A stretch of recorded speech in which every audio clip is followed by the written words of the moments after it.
Alveoli. ठीक है, अब जब हम बात करते हैं सीओपीडी की तो अपने को मेन कहाँ का डिसऑर्डर देखने को मिलेगा, ये अपने को डिसऑर्डर देखने को मिलेगा इस पार्ट का। कहाँ का डिसऑर्डर देखने को मिलेगा, इस पार्ट का। एल्वियोलाई, जो एक पेशेंट आता है आपके पास में, वो बोलता है आपको कि सर मेरे लगातार 3 महीने से कफिंग हो रही है। तो आप उसको पूछोगे कि भाई इससे पहले भी हुआ है, तो वो आपको बताएगा कि हाँ सर 1 साल पहले भी मेरे ऐसे हुआ था, तभी मेरे को 2-4 महीने के लिए ऐसे लगातार कफ आ रहा था। प्रोडक्टिव कफ सेल्स रहती हैं, जो गोबलेट सेल्स रहती हैं उनकी संख्या बढ़ जाएगी, जो गोबलेट सेल्स हैं उनकी संख्या इंक्रीज हो जाएगी। ठीक है, गोबलेट सेल्स क्या होती है, गोबलेट सेल्स का काम होता है म्यूकस का सिक्रेशन करना। अगर गोबलेट सेल्स की क्या कर रहा है, रिड्यूस कर देता है, क्या कर देता है, रिड्यूस कर देता है। अब अपने जो एल्वियोलाई होता है उनका क्या काम होता है, जैसे अपने लंग्स है ना, सांस अंदर लेते ही फूल जाते हैं, फिर छोटे रिलैक्स हो जाते हैं, सांस अंदर ले रहे हैं फूल जाता है, मतलब इंस्पिरेशन के टाइम में जो क्या करता है, जोर जोर से सांस को अंदर बाहर लेता है, तो उससे क्या हो जाता है, जो उसका चेस्ट और मुंह देखोगे ना थोड़ा सा रेडिश टाइप का दिखेगा, मतलब पिंक पिंक हो जाएगा वो, जो पर्स्यू लिप्ड ब्रीथिंग बोला सुना है कभी आपने, वो वाला। तो मैं क्या करूँगा, अपन नॉर्मल पानी कहीं छिड़कते हैं तो नहीं करते कि पाइप है और अपने पाइप को कहीं दूर पहुंचाना है, पानी को कहीं दूर पहुंचाना है, तो अपन क्या करते हैं पाइप को दबा देते हैं। यहाँ पे भी क्या करेगा, लंग्स जो है ये जो पल्मोनरी आर्टरी है उसको दबा देगा, तो वहाँ पे टेंशन बढ़ जाएगी, क्या होगा वहाँ पे हाइपर टेंशन हो जाएगा, दबा देगा, तो ये क्या करेगा, यहाँ पे कॉन्स्ट्रिक्ट हो गई है ये क्या हो गई यहाँ, वो क्या क्या है, मैंने एग्जाम्पल पर से बता दिया आपको, ब्लू ब्लोटर्स और पिंक पफर्स, 2 चीज़ें वहाँ पे आपको याद रखनी है। अब आप पीते हैं सिगरेट को, तो हमें क्या देखने को मिलता है, नॉर्मल नॉर्मल नॉर्मल और हाई पिच साउंड वहाँ पे देखने को मिलता है, इसी को हम बोलते हैं विजिंग साउंड, विसल की तरह आवाज आ रही है, विजिंग का मतलब विसल की तरह, विसल की आवाज आती है बिल्कुल तेज, ढोलक, अरे ढोलक देखी होगी ना आपने बजाते हुए, बीच में से क्या होती है, मोटी होती है ना, तो उसी प्रकार से ये ढोलक यहाँ पे रख दीजिए, ये बीच में से इसका चेस्ट क्या हुआ, बाहर निकला हुआ दिखाई देगा आपको, क्या होगा, बाहर निकला हुआ दिखाई देगा आपको, इजी है समझना, पेशेंट को देखते ही पहचान जाओगे ना कि पीएफटी आपने नाम सुना होगा, वो करते कैसे हैं आज देख लेते हैं। इस टाइप का एक मशीन होता है, ठीक है, वो पेशेंट के मुंह में उसको लगा दिया जाता है, आपको पता रखना है, क्योंकि जो नॉट सेट एग्जाम है उसमें एक्सरे सीटी स्कैन इनको दिखाकर भी पूछा जाता है कि बताइए कौन सा डिसऑर्डर है, तो हम सीओपीडी का पता कैसे लगाएंगे वो देख लेते हैं एक बार। एक्सरे के अंदर किसका पता लगा सकते हैं, एक तो ब्लड का पीएच देखेंगे वहाँ पे, एक PaO2 देख रहे हैं वहाँ पे, एक T92 भी लगे, तभी हम उसको ऑक्सीजन नहीं देते हैं। किस कंडीशन में ऑक्सीजन देते हैं, ये सबसे इंपॉर्टेंट होता है, मोस्ट कॉमन हम इसका सीओपीडी जो पेशेंट होता है इसका यूज किया जाता है। नमस्ते दोस्तों, तो आज से हम शुरू करने जा रहे हैं रेस्पिरेटरी सिस्टम के डिसऑर्डर का सीरीज, जो पूरे डिसऑर्डर हम इसमें देखने वाले हैं। तो आज का हमारा जो डिसऑर्डर रहने वाला है वो है सीओपीडी। सबसे पहले हम स्टेप बाय स्टेप चीज़ों को समझते हुए चलेंगे और मैं आपको ओवरव्यू देता हुआ चलूंगा कि आपको जो थॉट प्रोसेस है वो किस प्रकार से रखना है। ठीक है, अब थॉट प्रोसेस की जब मैं यहाँ पे बात कर रहा हूँ आपसे, तो थॉट प्रोसेस हमारा कैसा होना चाहिए कोई भी डिसऑर्डर को समझने के लिए। ठीक है, जब भी कोई सिस्टम की बात की जाती है तो उस सिस्टम का आपको मेन फंक्शन पता होना चाहिए। जैसे मैं कार्डियक सिस्टम की बात करता हूँ या कार्डियोवैस्कुलर सिस्टम की बात करता हूँ, तो वहाँ पे क्या मेन फंक्शन है, जो हार्ट है ब्लड को पंप करता है, तो उस पंपिंग सिस्टम में कुछ ना कुछ प्रॉब्लम आ गई तो कार्डियक डिसऑर्डर्स वहाँ पे आ जाएंगे। दूसरा, अगर मैं नर्वस सिस्टम की बात करता हूँ तो नर्वस सिस्टम या ब्रेन अपना क्या करता है, पूरे पूरे बॉडी के जो फंक्शंस हैं उनको मेंटेन करने का काम करता है, उसमें कुछ प्रॉब्लम आ जाएगी। मैं रीनल सिस्टम की बात करूं तो किडनीज का क्या काम है, वहां पे ब्लड को फिल्टर करने का, यूरिन बनाने का, तो उसमें कुछ ना कुछ प्रॉब्लम आ जाएगी। अगर आज हम बात कर रहे हैं रेस्पिरेटरी सिस्टम की, तो लंग्स का अपना मेन का क्या काम होता है, जो अपने गैसेज होते हैं O2 और CO2 उनका एक्सचेंज करना थ्रू द ब्लड टिश्यू और इंस्पायरेटरी और एक्सपायरेटरी वे के अंदर। तो इस प्रोसेस में कुछ ना कुछ प्रॉब्लम आ जाएगी, उसी को हम क्या बोलेंगे यहाँ पे, रेस्पिरेटरी सिस्टम डिसऑर्डर्स। तो आज हम सबसे पहले बात करने वाले हैं सीओपीडी की। तो मैं थोड़ा सा इसका ओवरव्यू दे देता हूँ एनाटॉमिक का, कि जो सीओपीडी होता है रियल में वो कहाँ का डिसऑर्डर है। सबसे पहले चलते हैं, एक छोटा सा ओवरव्यू ले लेते हैं इसका। हम बात करते हैं रेस्पिरेटरी सिस्टम का, जब एनाटॉमी पढ़ते हैं तो हम पढ़ते हैं कि वहाँ पे अपर रेस्पिरेटरी ट्रैक्ट होता है और लोअर रेस्पिरेटरी ट्रैक्ट होता है। तो ये कौन से ट्रैक्ट की बात कर रहे हैं हम, लोअर रेस्पिरेटरी ट्रैक्ट की। ठीक है, उसमें देखिएगा चीजें कैसे काम कर रही है। ये अपना ट्रेकिया हो गया, ट्रेकिया लंग्स में जाकर डिवाइड हो जाता है। ठीक है, फिर ये क्या डिवाइड करता है, ब्रोंकस में ये डिवाइड हो रहा है। यहाँ पे पहले हम इसको डिवाइड, पहले ब्रोंकस में डिवाइड हो रहा है ये, फिर आगे जाके ये फर्दर डिवाइड हो जाता है, फर्दर ये डिवाइड हो जाता है। ठीक है, किसमें, ब्रोंक्यूल्स में। तो ये प्राइमरी ब्रोंकस हो गए, ये सेकेंडरी ब्रोंक्यूल्स हो गए, और फिर ये टर्सरी में यहाँ पे आके डिवाइड हो जाता है। तो ये अपने क्या हो गए यहाँ पे, टर्सरी ब्रोंक्यूल्स हो गए। अब टर्सरी ब्रोंक्यूल्स के बाद ही क्या होता है, अपना जो रेस्पिरेटरी ब्रोंक्यूल्स है वो स्टार्ट हो जाते हैं। इसके बाद में क्या हो जाएगा, अपना रेस्पिरेटरी ब्रोंक्यूल्स स्टार्ट होने लग जाएंगे वहां से। ठीक है, समझ में आ रहा है? रेस्पिरेटरी ब्रोंक्यूल्स स्टार्ट हो जाएंगे और वहां से अपने को क्या मिलने वाले हैं फिर? एल्वियोलाइज। क्या मिलने वाले हैं अपने को? यहाँ पे क्या मिलने वाले हैं अपने को? एल्वियोलाइज। ठीक है, अब इसको मैं थोड़ा सा नामकरण कर देता हूँ, आपकी इजीली समझ में आ जाएगा। ये हो गया अपना ट्रेकिया। ये क्या हो गया अपना? ट्रेकिया। ओवरव्यू देख रहे हैं थोड़ा सा, ताकि हमें समझ में आ जाए कि जो हम डिसऑर्डर पढ़ने जा रहे हैं रियल में वो पर्टिकुलर कहाँ का डिसऑर्डर है। ठीक है, समझ में आ गया? ये आ गया अपना ब्रोंकस। ठीक है, यहाँ पे आ गए अपने सेकेंडरी ब्रोंकस या ब्रोंक्यूल जिसको अपन बोलते हैं, सेकेंडरी ब्रोंक्यूल्स। चीजों को समझते हुए जाएगा। थर्ड में अपना फिर ये डिवाइडेशन हो जाता है यहाँ पे। ये आ गया अपना टर्सरी ब्रोंक्यूल्स। ठीक है, अब इसके बाद में जो डिवाइडेशन हो रहा है यहाँ पे, ये आ गया अपना रेस्पिरेटरी ब्रोंक्यूल।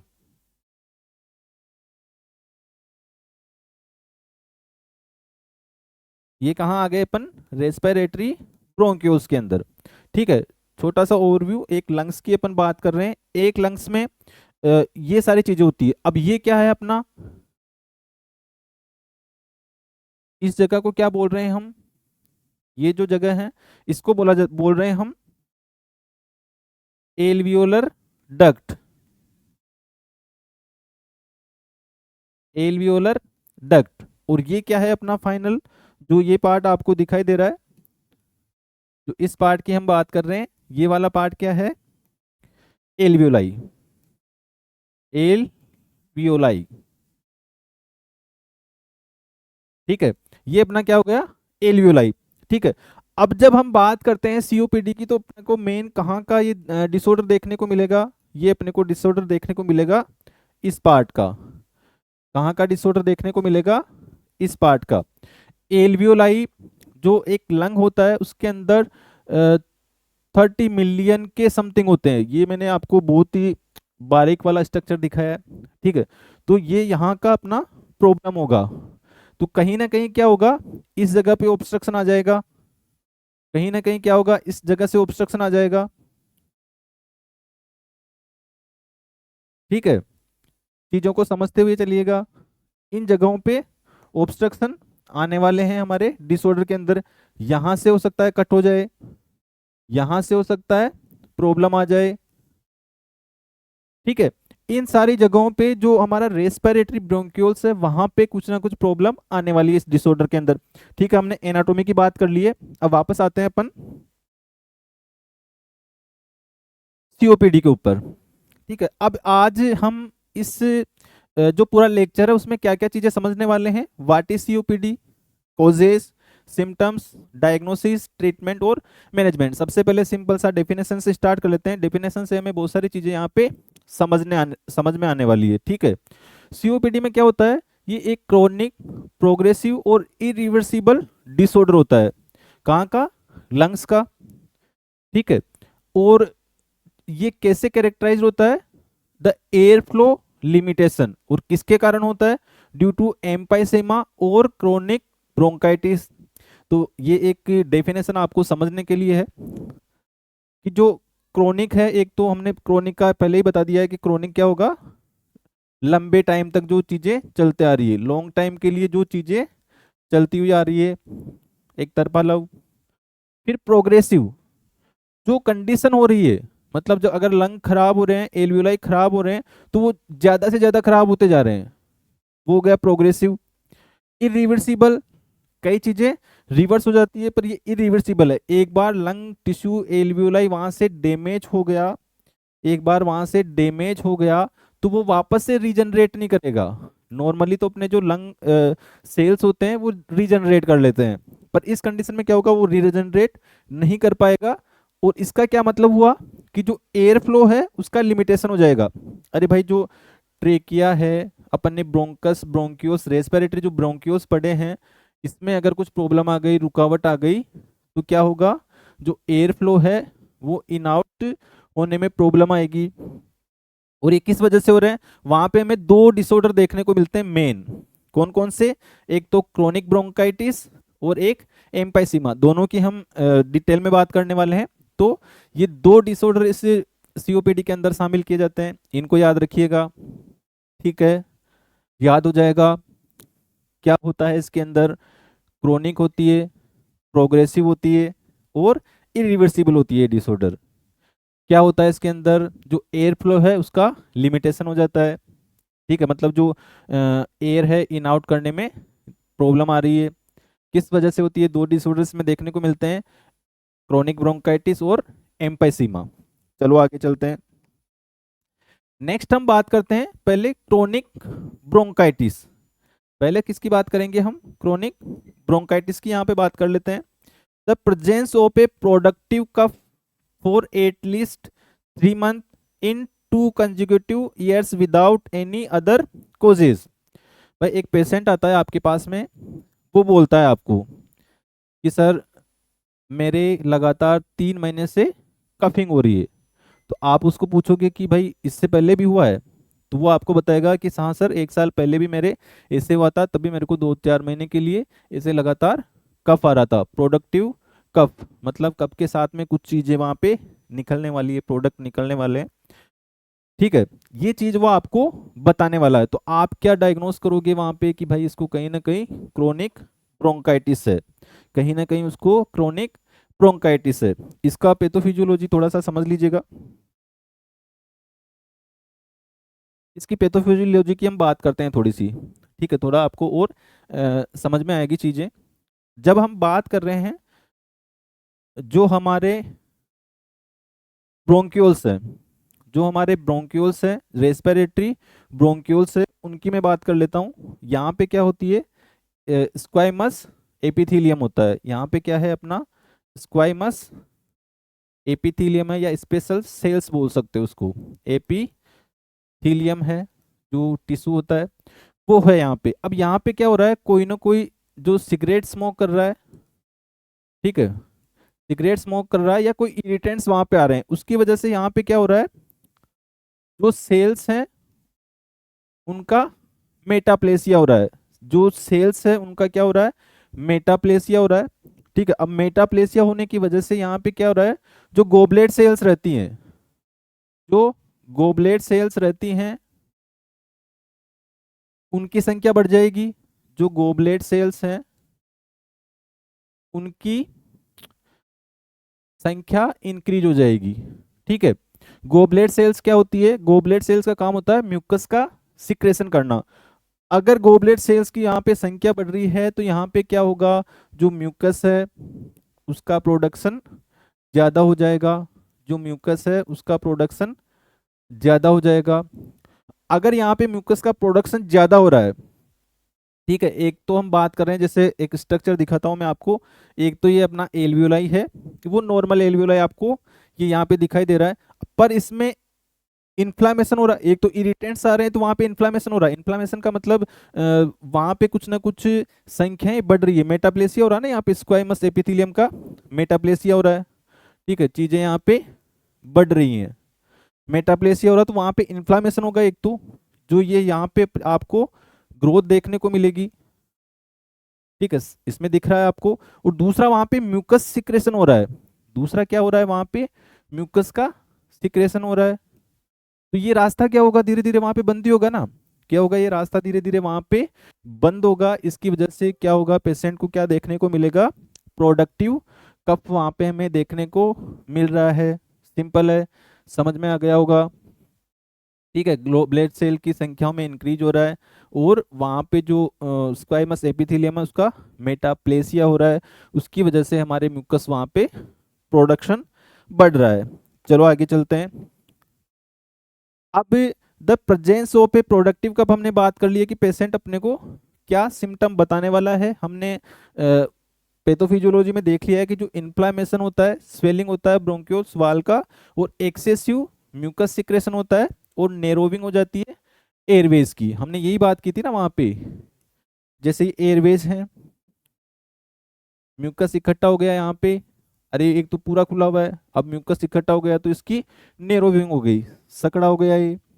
ठीक है, तो कोई भी चीज एक तो पहले अच्छे से एयर फ्लो हो रहा था इसका, कोई भी चीज पहले तो अच्छे से एयर फ्लो हो रहा था इसका, अब वहां पे कुछ ना कुछ ऑब्स्ट्रक्शन, जितना हमें रिक्वायरमेंट उतना नहीं हो रहा है अब।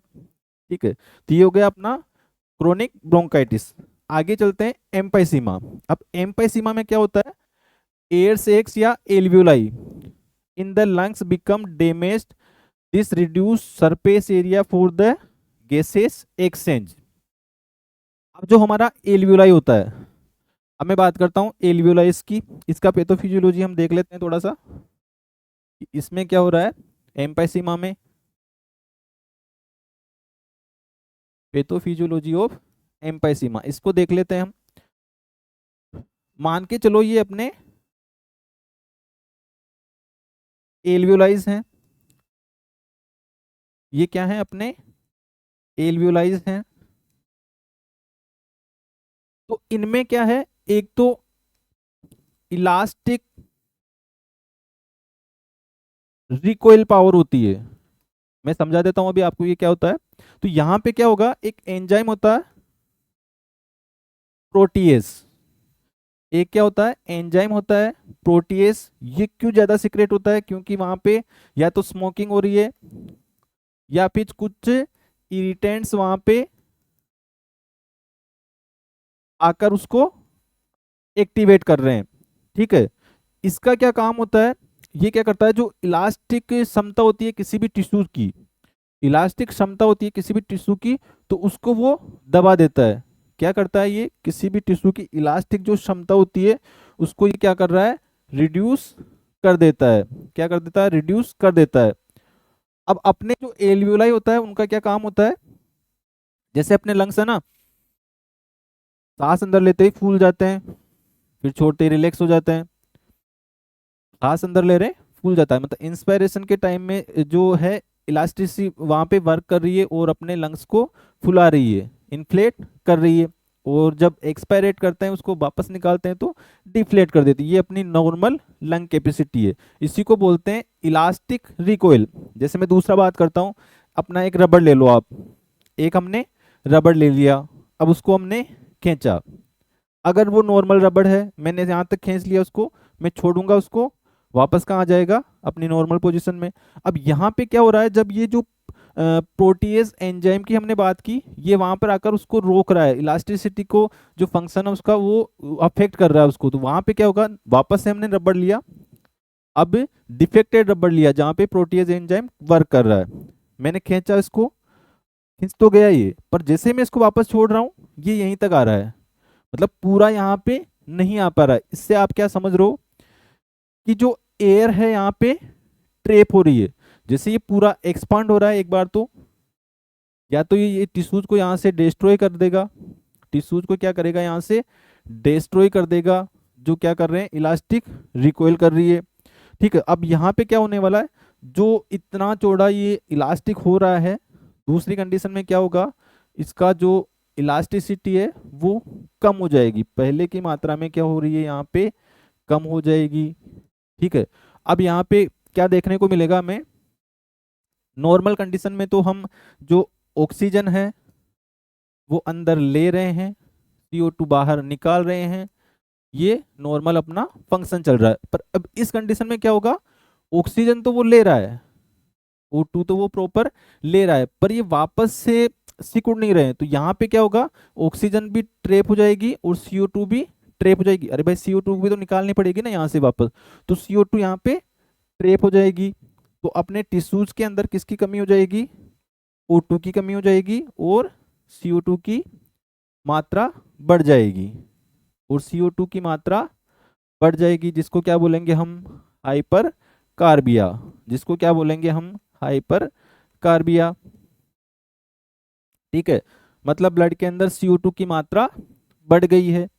ये अपना नॉर्मल सा पैथोफिजियोलॉजी था। नॉर्मल अपने एल्वियोलाई हमें इस प्रकार से देखने को मिलेंगे, अफेक्ट होने के बाद में इस प्रकार से हमें देखने को वहाँ पे मिल रहे हैं। इसमें ज़्यादा फंसने की जरूरत नहीं है, हमारे नर्सिंग में इतना ज़्यादा काम में नहीं आने वाला है, फिर भी आपका थोड़ा सा बेसिक क्लियर रहे, मैंने आपको ये समझा दिया है।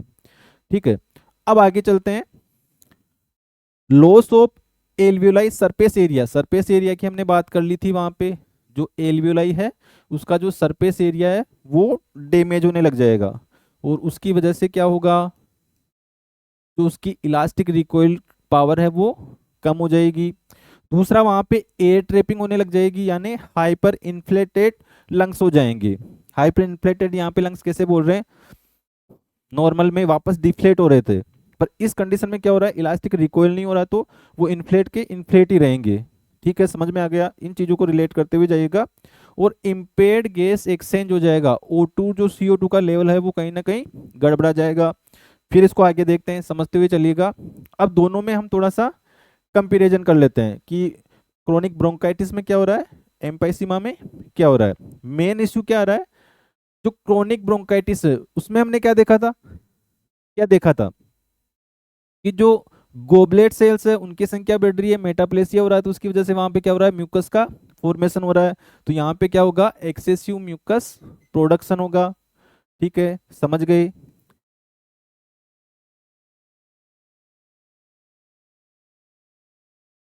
और एल्वियोलर वाल डिस्ट्रक्शन होगा, एल्वियोलर वाल डिस्ट्रक्शन होगा किसमें, एम्फाइसीमा में। क्यों डिस्ट्रक्शन हो रहा था, प्रोटियोज एंजाइम वहां पर आके उसको डिस्ट्रैक्ट कर रहा था, कहीं ना कहीं उसकी जो क्षमताएं थी उसको खत्म कर रहा था। दूसरा हम बात करते हैं एयर फ्लो ऑब्स्ट्रक्शन से लेकर ब्रोंकियोल्स में क्या हो रहा है, ब्रोंकियोल्स में क्या हो रहा था, वहां पे जो नॉर्मल ब्रोंकियोल्स थे उसके अंदर म्यूकस का फॉर्मेशन हो रहा था, इसकी वजह से जो ये क्या है, नेरो हो गया। ये जो रास्ता था, ये मार्ग था, ये वे था इसका एयर फ्लो का, वो नेरो हो गया। और यहाँ पे क्या हो रहा था, जो इलास्टिसिटी थी एल्वियोलाई की वो कम हो गई। वो क्या हो गई, कम हो गई, क्योंकि यहाँ से जो इसको इलास्टिसिटी प्रदान करने वाले जो एंजाइम था उसको कहीं ना कहीं अफेक्ट कर दिया प्रोटीज एंजाइम ने आकर वहां पे। तीसरा हम बात करते हैं, तीसरा मैं बात करता हूं प्राइमरी सिम्टम्स, उसमें क्या देखने को मिलेगा, प्रोडक्टिव कप और डिस्निया ऑन एक्सर्शन। अब यहाँ पे डिस्निया का मतलब समझ लीजिए आप, difficulty in breathing. Difficulty in breathing कैसे होगी, एक तो मैं नॉर्मल O2 और CO2 को इंस्पायर और एक्सपायर कर रहा हूं, पर यहाँ पे क्या होगा,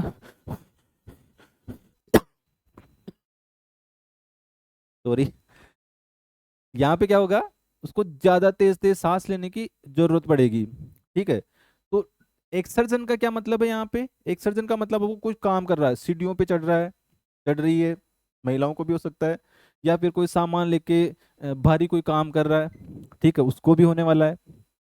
तो डिस्निया ऑन एक्सर्जन का मतलब समझ गए, difficulty in breathing when he or she working up on stairs and working something heavily, तब उसको प्रॉब्लम आएगी। अब एपीरियंस की बात कर लेते हैं यहाँ पे। जो क्रोनिक ब्रोंकाइटिस है उसको बोला जाता है ब्लू ब्लोटर्स या साइनोटिक, ब्लू ब्लोटर्स या साइनोटिक।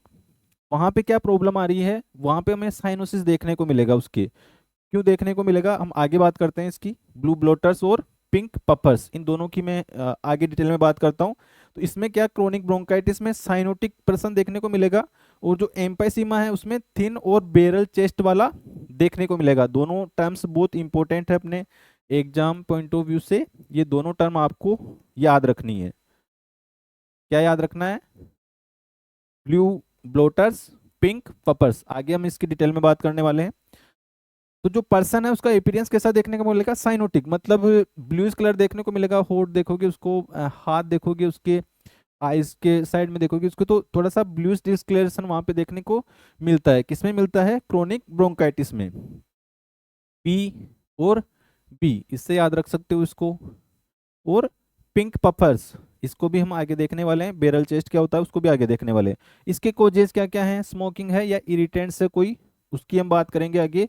इसका है स्मोकिंग और एल्फा एंटीट्रिप्सिन डेफिशिएंसी, इसकी भी हम आगे बात करने वाले हैं कोजेस की। तो चलिए पहले डिस्कस कर लेते हैं पिंक पफर और ब्लू ब्लोटर्स। ये एक बार शायद नोट सेट के एग्जाम में पूछा गया क्वेश्चन है कि आप ब्लू बफर्स कौन से डिसऑर्डर में बोलते हो और पिंक बफर्स किस डिसऑर्डर में बोलते हो।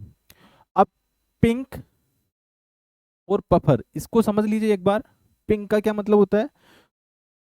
पिंक पफर आएगा अपने एम्फाइसीमा के अंदर और ब्लू ब्लोटर्स आएगा अपने क्रोनिक ब्रोंकाइटिस में। अब एम्फाइसीमा में क्या होता है कि जो पर्सन है उसके जो रिकोइल इलास्टिक रिकोइल है वो क्षमता खत्म हो जाती है, उसकी वो पावर खत्म होने लगती है उसकी। तो वो क्या करता है, जोर जोर से सांस को अंदर बाहर लेता है।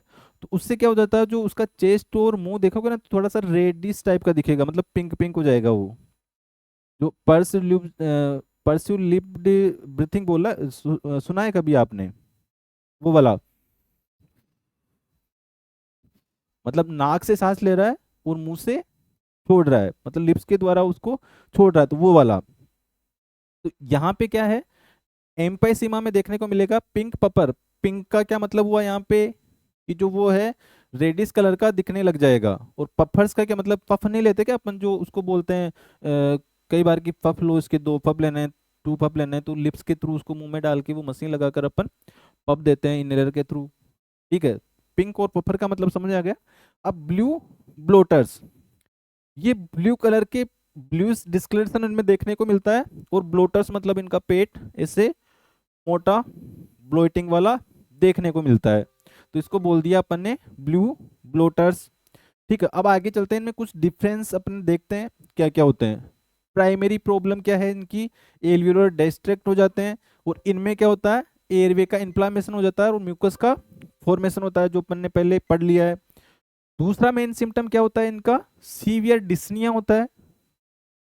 सीवियर डिस्निया होता है मतलब सांस लेने में दिक्कत आती है, सांस लेने में दिक्कत आती है, वो ज्यादा प्रयास करेगा तो उसका चेस्ट और मुंह थोड़ा सा रेड रेड अपने को देखने को मिलेगा। और प्रोडक्टिव कफ, जो क्रोनिक ब्रोंकाइटिस है उसमें क्या देखने को मिल रहा था हमें, कफ देखने को मिल रहा था। क्यों देखने को मिल रहा था, क्योंकि वहां पे म्यूकस का सिक्रेशन ज्यादा हो रहा था तो निकलेगा। एपिरेंस देख लो भाई, ऐसा कौन दिखता है?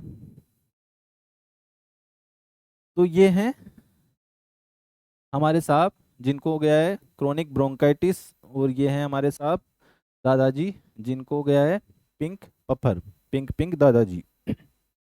ठीक है, ब्लू ब्लोटर्स को हाथी जैसे भी समझ सकते हो और पिंक पफर को सुंदर कन्या जैसे समझ सकते हो, कोई बात नहीं, दादाजी है यहाँ पे। अब आ जाते हैं एपीरियंस। थिन एपीरियंस दिखेगी किसमें, पिंक पफर में कन्याएं थिन होती है।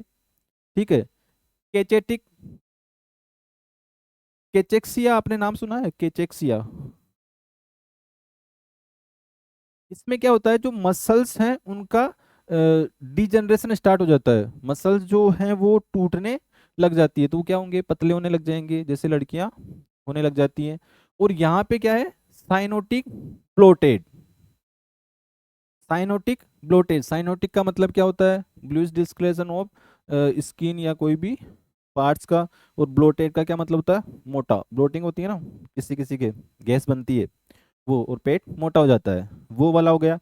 ऑक्सीजन लेवल की अगर हम बात करते हैं, ऑक्सीजन लेवल की हम अगर बात करते हैं, तो जो एम्पाइसेमा वाले डिसऑर्डर वाले पेशेंट, उनमें ऑक्सीजन लेवल क्या देखने को मिलेगा हमें, बिल्कुल नॉर्मल।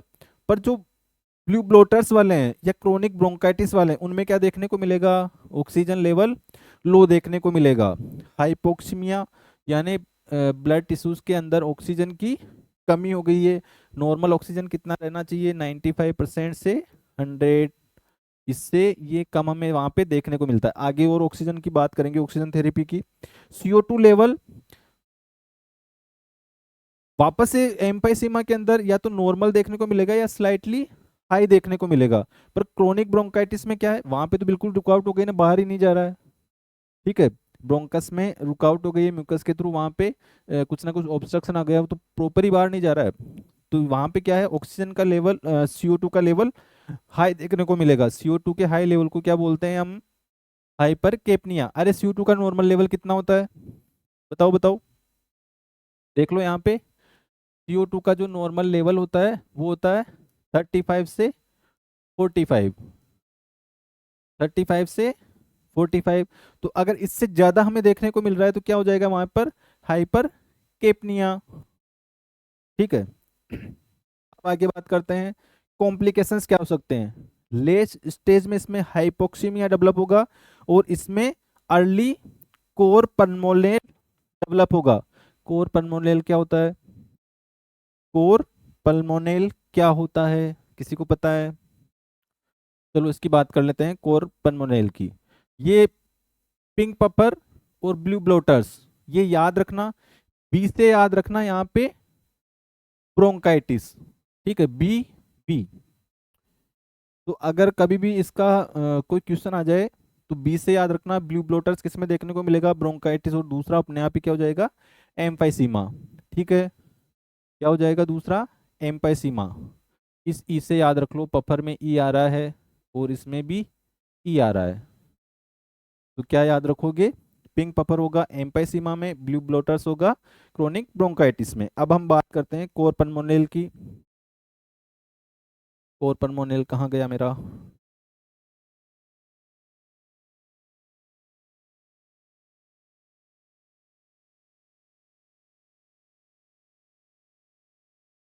चलो हम बात करते हैं कोर पल्मोनल की, यहाँ पे एक बार उसको देख लेते हैं। कोर, इसको समझते हुए जाएगा, बहुत इजी है, इजीली आपके समझ में आ जाएगा। ये किस में हमें देखने को मिल रहा था, क्रोनिक ब्रोंकाइटिस में। वहां पे क्या हो रहा है, जो एयर फ्लो है उसका लिमिटेशन हो रहा है। तो वहां पे एयर फ्लो लिमिटेशन हो रहा है, इसका क्या मतलब हुआ, एयर फ्लो लिमिटेशन हो रहा है, इसका क्या मतलब हुआ कि वहां पे जो O2 और CO2 है उनके एक्सचेंज पे फर्क पड़ने वाला है, उनके एक्सचेंज पे फर्क पड़ने वाला है। अब उस फर्क से क्या होगा, उस फर्क से क्या होगा, जो हमारा ब्लड है उसके अंदर ऑक्सीजन की कमी हो जाएगी, हमारा जो ब्लड है उसके अंदर ऑक्सीजन की कमी हो जाएगी। ठीक है, क्या होगा, हमारे ब्लड के अंदर O2 की कमी हो जाएगी, CO2 इंक्रीज हो जाएगा, CO2 इंक्रीज हो जाएगा। मतलब जो लंग पेरेन्काइमा है वही पूरा डैमेज हो जाता है ना। अपन अगर क्रोनिक ब्रोंकाइटिस की बात करते हैं तो उसमें क्या होता है, जो लंग पेरेन्काइमा है, जो लंग्स के कार्य क्षमता है वो पूरी ही डिस्टरबेंस हो जाती है,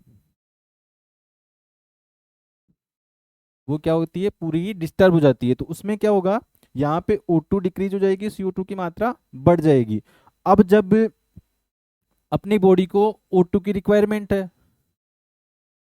तो जो पल्मोनरी आर्टरीज जो होती है ना वहाँ पे, जो या पल्मोनरी वेन जो होती है वहाँ पे लंग्स से जुड़ी हुई रहती है ना, पल्मोनरी आर्टरी और पल्मोनरी वेन्स, उन पे टेंशन बढ़ेगा।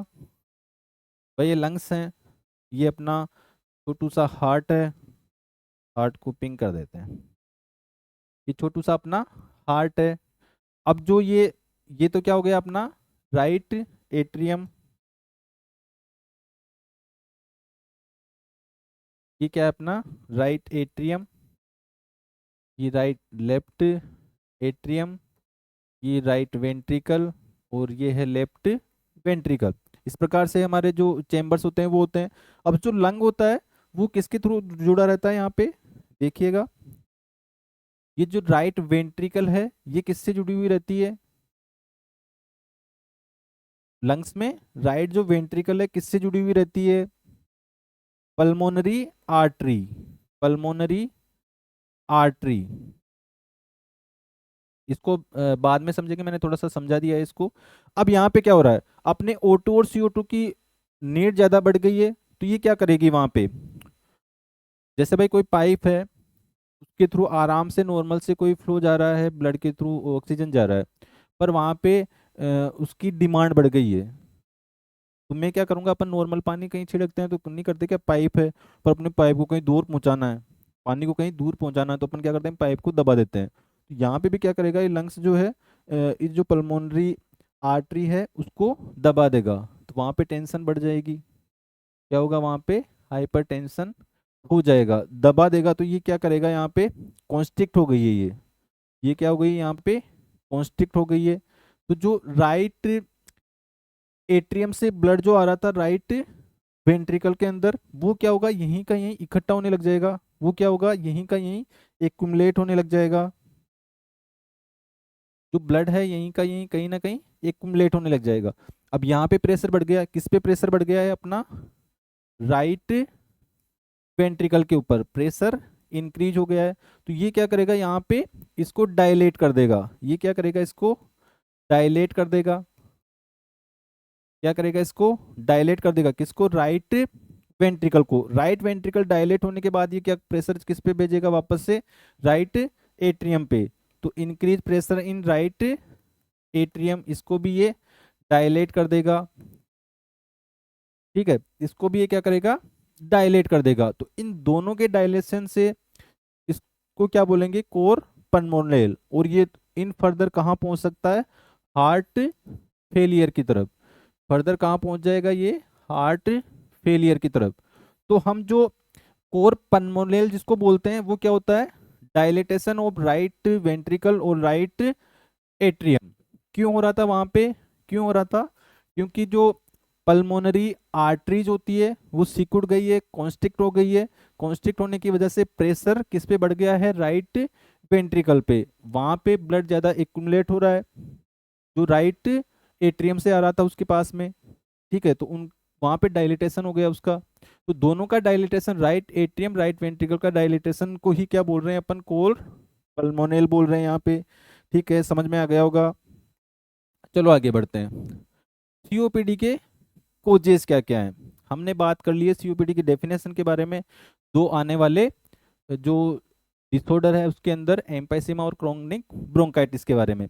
अब आते हैं मेन जो आता है अपना एग्जाम पर्पस से, वो क्या क्या है। मैंने एग्जाम पर्पस से बता दिया आपको, ब्लू ब्लोटर्स और पिंक पफर्स, दो चीजें वहां पे आपको याद रखनी है। अब आप पीते हैं सिगरेट को। चलो, सीपी सर कहाँ रहते हैं, दिल्ली के अंदर रहते हैं। और वहां पे क्या करेंगे, अगर वो सिगरेट पियेंगे तो क्या होगा, उनका सीओपीडी होने का चांस बढ़ जाएगा। सबसे इंपॉर्टेंट क्वेश्चन, बार बार एग्जाम में आने वाला क्वेश्चन है, इसको नोट कर लेना। Most common cause, most common cause of COPD क्या है, स्मोकिंग है, क्या है, सिगरेट है, बीड़ी भी पी सकते हो, ठीक है। बीड़ी पीने वाले ये मत सोचना कि उनके नहीं होगा, सिगरेट और बीड़ी दोनों है यहाँ पे। अब यहाँ पे सिगरेट का स्पेलिंग का भी ध्यान रखना। एक बार क्या हुआ था, आरआरबी के अंदर ये क्वेश्चन पूछ लिया था, आरआरबी के अंदर ये क्वेश्चन पूछ लिया था उन्होंने, इंग्लिश या जीके के रूप में नॉर्मली क्वेश्चन आ जाता है ये, कि जो करेक्ट स्पेलिंग होता है सिगरेट का वो क्या होता है। तो आप थोड़ा सा याद कर सकते हो। तो हमें मोस्ट कॉमन कोज क्या मिला है, स्मोकिंग। मोस्ट कॉमन कोज क्या है सीओपीडी का, स्मोकिंग है, याद रखना। नेक्स्ट हम बात करते हैं, सीपी सर दिल्ली में रहते हैं, सीपी सर दिल्ली में रहते हैं। और दिल्ली के आपको पता ही होगा कितना खतरनाक पोल्यूशन है यहाँ पे। तो जब भी हम दिल्ली के हॉस्पिटल्स में जाते हैं ना, तो हमें कोई डिसऑर्डर वहाँ पे देखने को नहीं मिलता है ना, कि यार इसको क्या हो सकता है, सांस लेने में दिक्कत, हम सीधा सीओपीडी कर देते हैं उसको, भाई सीओपीडी होगा इसको पक्का। क्यों, क्योंकि यहाँ पे मोस्ट ऑफ जो केसेज आते हैं ना, ज़्यादातर सीओपीडी के आते हैं, क्योंकि यहाँ पे इतना पोल्यूशन हो गया है। एक तो यहाँ पे पॉपुलेशन बहुत ज़्यादा हो गया है, व्हीकल्स बहुत ज़्यादा हो गए हैं, इंडस्ट्रीज बहुत ज़्यादा हैं, ठीक है। तो इन सब की वजह से यहाँ पे पोल्यूशन बहुत ही ज़्यादा हो गया है। तो हमें क्या देखने को मिलता है, दूसरा रीजन इसका एयर पोल्यूशन। थर्ड में बात करता हूँ जेनेटिक्स। अगर मेरे घर वालों में से किसी को है तो मेरे हो सकता है, या फिर दूसरा क्या हो सकता है, जेनेटिक्स के अंदर हम क्या पढ़ते हैं, जो जीन्स होते हैं या तो उनकी कमी होती है या वो ज़्यादा मात्रा में आ जाते हैं। तो यहाँ पे क्या होता है, एक जीन होता है एल्फा 1 एंटी ट्रिप्सिन। ये एक जीन होता है एल्फा 1 एंटी ट्रिप्सिन, इसकी कमी हो जाती है, इसकी कमी हो जाती है, इसकी डेफिशिएंसी हो जाती है। इसकी वजह से क्या हो रहा है वहां पे, क्या हो रहा है वहां पे, थर्ड कोज हमको मिल गया है इसका सीओपीडी का। तो तीन कोज हमें याद रखना है, स्मोकिंग जो मोस्ट कॉमन कोज होता है, पोल्यूशन, और थर्ड है अपना जेनेटिक। अब बात करते हैं सिम्टम्स की।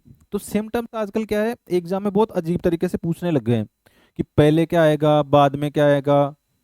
तो मैंने इसको डिवाइड करके थोड़ा सा आपको समझाने की कोशिश की है, आप इसको समझते हुए जाइएगा कि क्वेश्चन आपको किस प्रकार से पूछना चाह रहा है, उस प्रकार से आपको आंसर करने हैं। तो सबसे पहला हम पढ़ेंगे अर्ली। अर्ली सिम्टम्स हमें कौन कौन से देखने को मिलेंगे? परसिस्टेंट कफ, ओपन, प्रोडक्टिव। कफिंग करेगा पेशेंट, लगातार कफ करता है। हमने बात की थी लगातार कितना कफ करता है, कंटिन्यू 3 मंथ से कफ कर रहा हो और 2 साल से कर रहा हो, ठीक है, तो कंटिन्यू वो कफिंग करेगा। शॉर्टनेस ऑफ ब्रीथ होता है दूसरा, जिसको हम डिस्निया बोलते हैं, ड्यूरिंग फिजिकल एक्टिविटी, उसको क्या होगा, शॉर्टनेस ऑफ ब्रीथ होगा। और विजिंग साउंड्स, और विजिंग साउंड स्टेज के थ्रू थ्रू हम लंग्स पे जब चेक करते हैं तो हमें क्या देखने को मिलता है, नॉर्मल नॉर्मल नॉर्मल और हाई पिच साउंड वहां पे देखने को मिलता है। इसी को हम बोलते हैं विजिंग साउंड। विसल की तरह आवाज आ रही है, विजिंग का मतलब विसल की तरह, विसल की आवाज आती है ना बिल्कुल तेज आती है ना, उसी प्रकार से विजिंग साउंड देखने को मिलते हैं। कोई सीओपीडी का पेशेंट हो तो आप सुनने की कोशिश करना। तो ये भी इंपॉर्टेंट हो गया अपना कि कौन सा साउंड वहां पे आता है सीओपीडी के पेशेंट में, विजिंग साउंड इंपॉर्टेंट है, ये याद कर लेना, इंपॉर्टेंट है ये याद कर लेना। चलो आगे बात करते हैं सिम्टम्स में। दूसरा है प्रोग्रेसिव। पहले हमने अर्ली पढ़ लिए हैं, अब क्या पढ़ेंगे हम, प्रोग्रेसिव। सोना नहीं है, याद करते हुए जाना है। मैंने जो इंपॉर्टेंट बता रहा हूँ आपके, एक तो आपका बेसिक क्लियर कर रहा हूँ मैं, एक आपके इंपॉर्टेंट कौन से क्वेश्चन आ रहे हैं उनके बारे में मैं यहाँ पे बात करता हूँ, ठीक है। चलो प्रोग्रेसिव में हम पढ़ेंगे increase breathlessness even at rest. Progressive उस टाइम तो क्या हो रहा था, वो काम काज कर रही है महिला या पुरुष, तब पेशेंट तब हो रहा है उसके। अब यहाँ पे क्या हो रहा है, बिना किसी काम की कफिंग हो रही है और रेस्टलेसनेस हो रहा है उसका, ब्रीथलेसनेस हो रहा है उसका। साइनोसिस देखने को मिल रहा है, वो bluish discolouration of lips and nails. Lips पे या तो ब्लूइश डिस्कलरेशन यहाँ पे देखने को मिल रहा है अपने को, या उसके नेल्स में हमें देखने को मिल सकता है। नेल्स में हमें यहाँ पे देखने को मिल सकता है, क्या देखने को मिलेगा, ब्लूइश डिस्कलरेशन या साइनोसिस। तीसरा क्या देखने को मिलता है, फटीग एंड वेट लॉस। तीसरा क्या हमें देखने को मिलता है, fatigue and weight loss. Fatigue क्यों होगी, क्योंकि इतना तेज तेज सांस ले रहा है वो, तो फटीग होगी। अब यहाँ पे क्या होता है, जो एम्पाइसीमा होता है उसमें वो ज्यादा कोशिश करता है सांस की, या उसकी कैलोरीज वहां पे ज्यादा यूज होती है, ठीक है, सांस छोड़ने के टाइम, क्योंकि पूरा रिकॉइल नहीं हो रहा ना वहां पे, इलास्टिक रिकॉइल नहीं हो रहा, तो वो थक जाएगा बिल्कुल से, उसका कैलोरी बर्न होगा वहां पे, तो उसकी वजह से क्या होगा, उसका वेट लॉस देखने को मिलेगा हमें। और फोर्थ है इसमें बैरल शेप्ड चेस्ट, जो हमें एम्पाइसीमा में देखने को मिलता है। सबसे इंपॉर्टेंट है ये क्वेश्चन, एग्जाम पर्पज से इंपॉर्टेंट है, एग्जाम पर्पज से इंपॉर्टेंट है ये। बैरल शेप्ड चेस्ट कैसा होता है बैरल शेप, ये देखिए, ये हूं मैं नॉर्मल, ये नॉर्मल मनुष्य है, इसका चेस्ट देखिए बिल्कुल आपको नॉर्मल दिख रहा है। पर यही अगर ऐसा दिखे बेरल की तरह, बेरल क्या होता है, ढोलक, अरे ढोलक देखी होगी ना आपने बजाते हुए, बीच में से क्या होती है, मोटी होती है ना, तो उसी प्रकार से ये ढोलक यहाँ पे रख दीजिए, ये बीच में से इसका चेस्ट क्या हुआ, बाहर निकला हुआ दिखाई देगा आपको, क्या होगा, बाहर निकला हुआ दिखाई देगा आपको। इजी है समझना, पेशेंट को देखते ही पहचान जाओगे ना कि बैरल शेप्ड चेस्ट है कि नहीं है उसका, समझ गए। आगे चलते हैं, लेट सिम्टम, थर्ड पे आते हैं अब, लेट सिम्टम्स। लेट स्टेज में हमें क्या क्या वहां पे देखने को मिलेगा।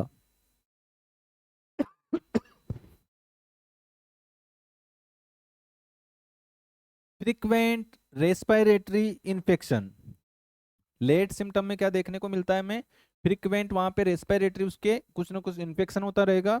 और right side heart failure, core pulmonale, right side हमने बात कर ली है, कोर पल्मोनल में कितने चीजें देखी थी हमने, दो चीजें देखी थी वहां पे, राइट वेंट्रिकल का डायलेशन होना, ठीक है, और राइट एट्रियम का डायलेशन होना, ठीक है, क्यों हो रहा था हमने देख लिया था वहां पे, कि जो ऑक्सीजन की डिमांड्स वहाँ पे ज़्यादा बढ़ रही है, उसकी वजह से क्या हो रहा है, वहाँ पे कॉन्स्ट्रिक्शन हो रहा है पल्मोनरी आर्टरीज का। पल्मोनरी आर्टरीज किससे जुड़ी हुई रहती है, राइट वेंट्रिकल से। तो राइट वेंट्रिकल में वहाँ पे प्रेशर बना हुआ रहेगा, और उस प्रेशर की वजह से दोनों ही राइट एट्रियम राइट वेंट्रिकल में डायलेशन हो जाएगा, बाद में हार्ट फेलियर भी चांसेज होते हैं। ठीक है, ये हमने पढ़ लिया था। अब बात करते हैं नेक्स्ट अपन डायग्नोसिस की। ठीक है, अब डायग्नोस कर लोगे, भूलोगे तो नहीं ना क्या क्या हमने देखा था। अब आते हैं डायग्नोस के ऊपर। ठीक है, अब भाई हम डायग्नोस करते हैं सीओपीडी वाले पेशेंट का। पहला डायग्नोसिस क्या रहेगा, चेकिंग सिम्टम्स। दूसरा क्या रहेगा, स्पायरोमेट्री के थ्रू। तीसरा चेस्ट एक्सरे के थ्रू। और फोर्थ है ब्लड टेस्ट। इनको हम बारी बारी से पढ़ने वाले हैं आगे, तो ताकि आपको अच्छे से समझ में आए चीजें। पहला है चेकिंग सिम्टम्स। सिम्टम हमने चेक कर लिए, जो डिस्निया हो रहा है उसको, बेरल चेस्ट हमें दिखाई दे रहा है उसका, प्रोडक्टिव कफ आ रहा है उसके, लगातार इतने टाइम से हिस्ट्री वगैरह लोगे ना उसकी, तो ये चीजें हमें वहां पे देखने को मिलेगी। विजल जो साउंड होते हैं, विजिंग साउंड, वो देख सकते हो वहां पे। तो ये सारी चीजें हम उसका चेक कर सकते हैं। दूसरा है स्पायरोमेट्री।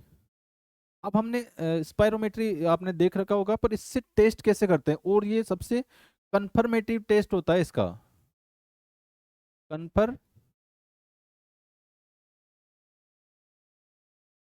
कंफर्मेटरी टेस्ट है इसका, स्पायरोमेट्री के थ्रू। अब वो कैसे करते हैं उसको एक बार समझ लेते हैं। स्पायरोमेट्री के थ्रू करते हैं हम पल्मोनरी फंक्शन टेस्ट। स्पायरोमेट्री के थ्रू क्या करते हैं हम, पीएफटी। पीएफटी आपने नाम सुना होगा, वो करते कैसे हैं आज देख लेते हैं। इस टाइप का एक मशीन होता है, ठीक है, वो पेशेंट के मुंह में उसको लगा दिया जाता है स्पायरोमेट्री को, और फिर हम उसकी रीडिंग्स को चेक करते हैं। सबसे पहले क्या करेंगे, ये मोस्ट इंपॉर्टेंट टेस्ट होता है सीओपीडी के लिए, जो डायग्नोस करते हैं हम उसके लिए। और इससे क्या मेजर करते हैं, एयर फ्लो ऑब्स्ट्रक्शन को। कैसे करते हैं उसको देख लीजिए एक बार। इसमें हम करते हैं फोर्स एक्सपायरेटरी वॉल्यूम फर्स्ट, और फोर्स वाइटल कैपेसिटी, इनको डिवाइड करते हैं। इनको डिवाइड करते हैं, तो डिवाइड करने के बाद में क्या रेशियो आता है, अगर लेस देन 70% से अगर उसका रेशियो आ रहा है, तो वो क्या है, होल मार्क ऑफ सीओपीडी। क्या है, पेशेंट को 6 सेकंड के लिए हम बोलेंगे इसमें फूक मार, इसमें फूक मार, जितना मार सकता उतना मार। तो उसका वो देख लेंगे हम कि उसने कितना वॉल्यूम आ रहा है उसका। उस वॉल्यूम को हम फोर्स वाइटल कैपेसिटी से डिवाइड करेंगे। अगर वो लेस देन 70% आ रही है, तो इसका मतलब हम क्या समझ लेंगे, सीओपीडी। चलो आगे इसको और चेक किया जाता है। FE1 decreases as disease progress. आगे आगे जैसे डिजीज बढ़ेगी क्या होगा, FE1 डिक्रीज होगा वहां पे। तो इसको कंफर्म करने के लिए हम क्या करेंगे, उसको पहले ब्रोंको डायलेटर देंगे। तो पेशेंट को क्या करेंगे हम, ब्रोंको डायलेटर देंगे, जो ब्रोंकोस को डायलेट कर देगा, एयर फ्लो को बढ़ा देगा। पेशेंट को क्या बोलेंगे, एक बार उसका टेस्ट कर लिया हमने, 70% से कम मिल गया, अब उसको क्या बोलेंगे, भाई तू ब्रोंको डायलेटर ले। उसके बाद में हम only force expiratory volume check करेंगे उसका। उसके बाद क्या करेंगे, only force expiratory volume check करेंगे। 70% से कम मिल गया है हमें उसका, अब क्या करेंगे, इसका फोर्स एक्सपायरेटरी वॉल्यूम चेक करेंगे। अब इसमें क्या होगा, एक तो सीवीएटी के अकॉर्डिंग और उसके परसेंटेज के अकॉर्डिंग इसको डिवाइड करते हैं, 1 2 3 4। समझते हुए जाइएगा। ब्रोंको डायलेटर हमने पेशेंट को दे दिया है, अब उसको फोर्स एक्सपायरेटरी वापस से फूक मरवाएंगे। अगर उस फूक मारने पर उसका बढ़ जाता है, भाई ब्रोंको डायलेटर दिया तो उसका हो सकता है बढ़ जाए उसके बाद में। अगर 80% तक चला जाता है वो बढ़ के, तो हम क्या बोल सकते हैं कि उसको माइल्ड सीओपीडी है। पर 79 से 50 के बीच में रहता है तो क्या बोलेंगे उसको, मॉडरेट सीओपीडी है। 49 से 30 के बीच में रहेगा तो सीवियर है, और लेस देन 30% है तो भाई वेरी सीवियर कैटेगरी में वो वहां पे आएगा। समझ में आ गया पीएफटी टेस्ट। सबसे पहले उसका फोर्स एक्सपायरेटरी वॉल्यूम डिवाइड करेंगे फोर्स वाइटल कैपेसिटी से उसकी, ठीक है। उसको डिवाइड करने पर अगर लेस देन 70% मिलता है तो हम पेशेंट को ब्रोंकोडायलेटर देते हैं। ब्रोंकोडायलेटर देने के बाद में अगर 80% के आसपास या उससे ज़्यादा मिलता है तो माइल्ड बोलेंगे। 79 से 50 के बीच में मिलता है तो उसको अपन मॉडरेट बोलेंगे। और अगर 49 से 30 के बीच मिलता है तो उसको सीवियर बोलेंगे। और 30 से कम मिलता है तो वेरी सीवियर बोल। चलिए अब थर्ड हम बात करते हैं डायग्नोसिस में, वो है चेस्ट एक्सरे। डॉक्टर्स ऑर्डर में क्या लिखा हुआ रहेगा कि जाइए इसका चेस्ट एक्सरे करवा दीजिए।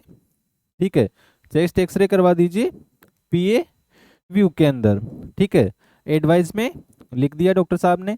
अब हम क्या करते हैं, चेस्ट एक्सरे करवाते हैं। अगर हमें आता है तो एक्सरे को उठा के देखेंगे, वरना छेड़ेंगे नहीं कि भाई अपना क्या मतलब, डॉक्टर जाने उनका काम जाने। ठीक है, अगर आपको पता है, आजकल वैसे आपको पता रखना है क्योंकि जो नॉट सेट एग्जाम है उसमें एक्सरे सीटी स्कैन इनको दिखाकर भी पूछा जाता है कि बताइए कौन सा डिसऑर्डर है। तो हम सीओपीडी का पता कैसे लगाएंगे वो देख लेते हैं एक बार एक्सरे के अंदर।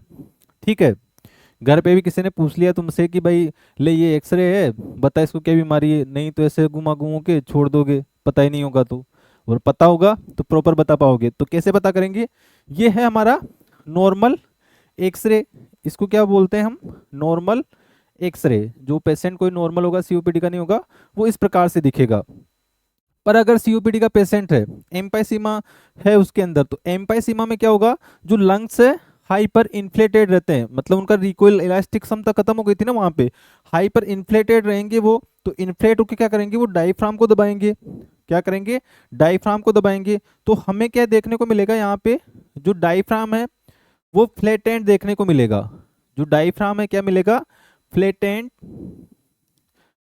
Diaphragm, flattened diaphragm. ठीक है, दूसरा क्या है, हम जो एक्सरे होता है उसमें पोस्टीरियर रिब्स को काउंट करते हैं। ये जो हमें आगे वाली रिब्स दिख रही है इनको नहीं, जो पोस्टीरियर में दिखती है। ठीक है, आप एक्सरे को लाइट के सामने ले जाके देखोगे तो आपको ये पोस्टीरियर में निकली हुई रिब्स यहाँ पे दिखने वाली है। तो उनको आप काउंट करोगे कि इनकी संख्या कितनी है। अगर ये संख्या मोर देन 7 और बराबर 7 आती है, मोर देन 7 या 7 के बराबर आती है, इसका मतलब क्या हुआ कि जो डायफ्राम यहाँ पे दब रहा है तो वो उसको जो रिब्स है अपने को एक्सरे में वो दिखाई दे रही है। ठीक है, तो अगर मोर देन 7 या 7 से ज्यादा आपको पोस्टीरियर रिब्स दिखाई दे रही है, पोस्टीरियर रिब्स आपको वहां पे दिखाई दे रही है, तो हम बोल सकते हैं कि इसको सीओपीडी हो सकता है। या फिर किसी को कोर पल्मोनल है, कोर पल्मोनल में हमने क्या बात की थी, दो बात की थी, एक तो आरवी और एक आरए, वो डायलेटेड दिखेंगे।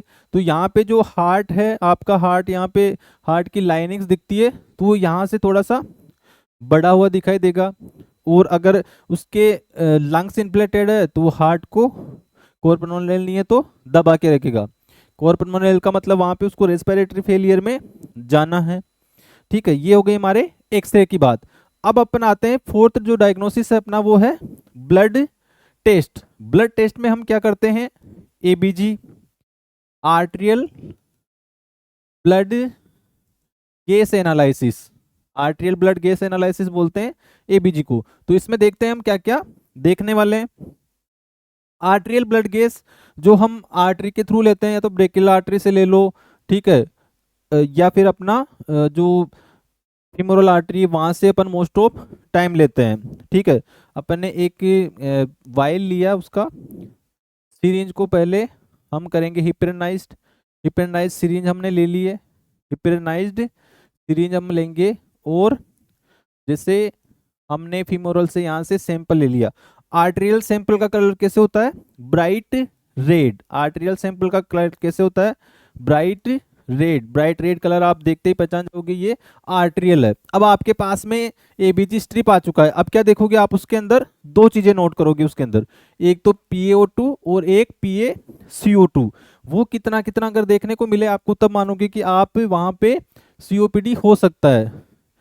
जो PaO2 है उसका लेवल 95 से 100 होता है, 100%। और PaCO2 का लेवल हमने बात की थी, जो PaCO2 है वो कितना होगा, 35 से 45। ये नॉर्मल लेवल की बात कर रहा हूं मैं। अगर इससे कम मिलता है O2, अगर इससे ज़्यादा मिलता है CO2, तो हम क्या मान के चलेंगे वहां पे कि इसको भाई साहब कहीं ना कहीं COPD डेवलप हो रहा है। ठीक है, समझ में आ गया। और इस पेशेंट में हमें इंपॉर्टेंट है, एग्जाम में ये क्वेश्चन आ सकता है, क्या देखने को मिलेगा? Respiratory acidosis. रेस्पिरेटरी एसिडोसिस, ये कैलकुलेशन कैसे करते हैं मैंने आपको पहले ही बता रखा है। पर इसमें हम जो एबीजी है उसमें तीन इंपॉर्टेंट चीजें देख के इसका पता लगा सकते हैं। एक तो ब्लड का पीएच देखेंगे वहां पे, एक PaO2 देख रहे हैं वहां पे, एक CO2 देखते हैं वहां पे, और एक देखते हैं बाइकार्बोनेट्स। तो हमें यहाँ पे रेस्पिरेटरी एसिडोसिस के लिए क्या चाहिए? पीएच उसका कम होना चाहिए। नॉर्मल पीएच कितना होता है? 735 से 745 इसके बीच में होता है। PO2 हमने बात कर ही ली है, 100% तक जाता है ये, और CO2 35 to 45। अगर आपको रेस्पिरेटरी एसिडोसिस देखना है तो क्या मिलेगा? पीएच मिलेगा कम और CO2 मिलेगा ज्यादा। अगर ये कंडीशन देखने को मिलती है, इसका मतलब हम क्या बोल सकते हैं? रेस्पिरेटरी एसिडोसिस पेशेंट में है तो कंफर्म उसको COPD हो सकता है। ठीक है, दूसरा करते हैं, एक ब्लड टेस्ट किया जाता है जिसमें हमने बात की थी जो जेनेटिक फैक्टर होता है उसमें किसकी डेफिशिएंसी पाई जाती है, कौन से जीन की? अल्फा 1 एंटीट्रिप्सिन जो जीन होता है उसका लेवल या उसका जो लेवल है या उसकी डेफिशिएंसी वहां पे देखने को मिलेगी। इसके लिए ब्लड टेस्ट के थ्रू हम दो चीजें पता लगाकर इसका पता कर सकते हैं। नेक्स्ट हम बात कर सकते हैं एडिशनल टेस्ट, इसके लिए क्या क्या हो सकते हैं एग्जाम पॉइंट ऑफ व्यू से आपको याद रखना जरूरी है, बाकी इंपॉर्टेंट मैंने आपको बता दिया है वो हो जाएगा। इसमें एक आता है 6 मिनट वॉक टेस्ट। इसमें क्या करते हैं, एक्सरसाइज वो टॉलरेट कर पा रहा है या नहीं कर पाया, या ऑक्सीजन का डिसेचुरेशन उसमें किस प्रकार का है, 6 मिनट वॉक करके पेशेंट को दिखाया जाता है। फिर एक और कर सकते हैं सीटी स्कैन, जिसमें हाई रेजोल्यूशन सीटी स्कैन किया जाता है और उसमें बुली इन एम्फाइसीमा एंड एक्सटेंड डैमेज को देखा जाता है। देख सकते हैं ना, CACT वगैरह वो करते हैं अपन, तो उसके अंदर सीटी स्कैन के अंदर लंग्स का इंटरनल जो भी डैमेज्ड ऑर्गन है हमें उनका पता चल जाता है। ठीक है, या हम स्पूटम कल्चर करवा सकते हैं during acute exacerbations to identify infection. ठीक है, जब सांस लेने में बहुत ज्यादा दिक्कत आ रही हो पेशेंट को तो हम स्पूटम के थ्रू भी इन्फेक्शन का पता लगा सकते हैं। ये नॉर्मल है, आप याद रख सकते हो, कभी एग्जाम में आ जाए तो बता सकते हो। नेक्स्ट हम बात करते हैं COPD के ट्रीटमेंट और मैनेजमेंट के ऊपर। ठीक है, ये इंपॉर्टेंट है एग्जाम में, इसमें से बहुत सारे क्वेश्चन पूछे जाते हैं कभी कभी। 3 टाइप के इसमें हम मैनेजमेंट पढ़ने वाले हैं यहाँ पे, वो देख लीजिएगा। पहला है, first one is non pharmacological management, second one is pharmacological management and third is surgical management. तो 3 टाइप्स के यहाँ पे हम मैनेजमेंट देखने वाले हैं। ठीक है, चलो करते हैं ट्रीटमेंट COPD का, आ जाओ। लो भाई, नॉन फार्मेकोलॉजिकल मैनेजमेंट में मतलब कुछ चीजें उसको बोलकर, बीड़ी पीना छोड़ दे, सिगरेट पीना छोड़ दे और बढ़िया हवा ले, दिल्ली से जॉब छोड़ दे। तो सबसे पहले बोलेंगे उसको, भाई बहन माताजी अंकल जी, सिगरेट को नाना, सिगरेट को नाना, सिगरेट पीना बंद कर दो। अगर आपके घर में भी कोई पी रहे हो तो सिगरेट 2 तरह से इफेक्ट करती है, एक तो एक्टिव स्मोकर हो, खुद पी रहा हो, और एक पैसिव स्मोकर हो, आप साथ में दादाजी के सिगरेट के धुएं के मजे ले रहे हो। ठीक है, वैसे नहीं लेना है मजे, तो आप पैसिव स्मोकर कहलाओगे। आपको भी COPD हो गया तो फिर बोलना मत कि सर मुझे तो सिगरेट पीता ही नहीं था, पीती नहीं थी, मेरे कैसे हो गया। भाई पैसिव स्मोकर हो सकते हो। ठीक है, तो सबसे पहला उसको क्या बोलना है कि इसको पीना छोड़ दे वरना अपनी सांसों को लेना भूल जाएगा। ठीक है, मोस्ट इंपोर्टेंट ये होता है। इसके लिए उसका क्या करवा सकते हैं हम, एक NRT काउंसलिंग होती है, निकोटीन रिप्लेसमेंट थेरेपी के लिए एक काउंसलिंग होती है, वो भी उसकी करवा सकते हैं। सिगरेट छोड़ने की, दारू छोड़ने की भी होती है। ठीक है, अब चलते हैं इसके नेक्स्ट में, नॉन फार्मेकोलॉजिकल में सेकंड क्या है, पल्मोनरी रिहेबिलिटेशन प्रोग्राम चलते हैं। अब मैं क्यों बढ़ा रहा हूँ ये आपको, क्योंकि इसका क्वेश्चन आ सकता है, क्योंकि अब नॉर्थ सेट के पास बहुत सारे क्वेश्चंस नहीं बचे हैं, पर जो फॉरेन में है ना इसके क्वेश्चंस पूछे जाते हैं। पल्मोनरी रिहेबिलिटेशन प्रोग्राम क्या है? A supervise programme include breathing exercise, इसमें क्या क्या इंक्लूड किया गया है देख लो। एक ब्रीथिंग एक्सरसाइज करवाते हैं उसको, physical therapy to improve lung function करवाते हैं उसको, और साइकोलॉजिकल सपोर्ट देते हैं कि कोई बात नहीं है, ठीक हो जाओगे अंकल, ठीक हो जाओगी आंटी, ज़्यादा टेंशन मत लो। ठीक है, तो टेंशन नहीं लेने का।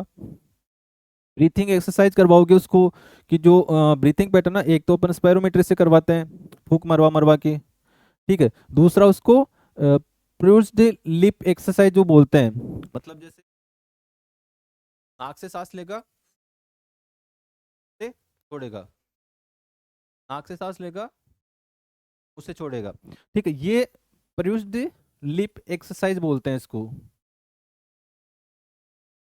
लिप एक्सरसाइज होती है ये, समझ में आ गई होगी। और फिजिकल थेरेपी, लंग्स में अपन उसका वो कर सकते हैं फिजिकल थेरेपी, आगे से पिटाई पीछे से पिटाई, जोर जोर से मारो। और साइकोलॉजिकल सपोर्ट मैंने बताई दिया आपको। फिर है इसमें नॉन फार्माकोलॉजिकल में ही oxygen therapy. Most of patient को हम ऑक्सीजन नहीं देते हैं, अगर उसका सेचुरेशन आपको 88 से 90 92 भी लगे, तब भी हम उसको ऑक्सीजन नहीं देते हैं। किस कंडीशन में ऑक्सीजन देते हैं, किस कंडीशन में ऑक्सीजन देते हैं, अगर indicated severe COPD with hypoxia, PO2 level कितना पहुंच जाए, लेस देन 55, PO2 लेवल कितना पहुंच जाए, लेस देन 55, तो फिर हम उसको ऑक्सीजन स्टार्ट कर सकते हैं, वो भी लोअर लेट पे, 1-2 लीटर/आवर, बस उतना ही ऑक्सीजन उसको देंगे हम। और ये ऑक्सीजन थेरेपी लॉन्ग टर्म के लिए भी हो सकती है, to improve survival in chronic hypoxaemia उसके हो रहा है, तो उसको हम क्या देंगे फिर, लॉन्ग टर्म ऑक्सीजन थेरेपी, जिसको क्या बोलते हैं, एल्टोट। ठीक है, तो हम ऑक्सीजन कब देते हैं, जब पेशेंट का PO2 लेवल लेस देन 55% हो, तब ऑक्सीजन देनी है, वरना सीओपीडी वाले को ऑक्सीजन की जरूरत नहीं होती है। थर्ड इसमें आएगा वैक्सीनेशन। वैक्सीनेशन करवाते हैं अपन, न्यूमोकोकल जो वैक्सीन होता है वो लगवाते हैं इसमें, न्यूमोकोकल वैक्सीन इसमें लगाया जाता है। इन्फ्लुएंजा वैक्सीन इसमें लगाया जाता है, इन्फ्लुएंजा वैक्सीन इसके अंदर लगाया जाता है। तो अपने आप के ऑक्सीनेटेड वैक्सीनेटेड रखो, सॉरी ऑक्सीनेटेड तो क्या ही रखोगे, अपने आप को वैक्सीनेटेड रखो। इन्फ्लुएंजा बताओ, निमोकोकल और इन्फ्लुएंजा कब कब कितने कितने गैप में लगवाया जाता है और किस किस के लगाया जाता है, ये याद करना, हम बाद में देखेंगे इम्यूनाइजेशन में। फोर्थ उसका आएगा न्यूट्रिशनल सपोर्ट। अब जो सीओपीडी के पेशेंट होते हैं आपके वार्ड में, जैसे कोई पेशेंट है, उसके अटेंडर ने आपको बोला कि सर मैडम हमें इस पेशेंट को कौन सी डाइट देनी चाहिए, मतलब क्या खिलाएं इसको, घर पे क्या खिलाएं इसको, तो आप कौन सी डाइट बताओगे उसको,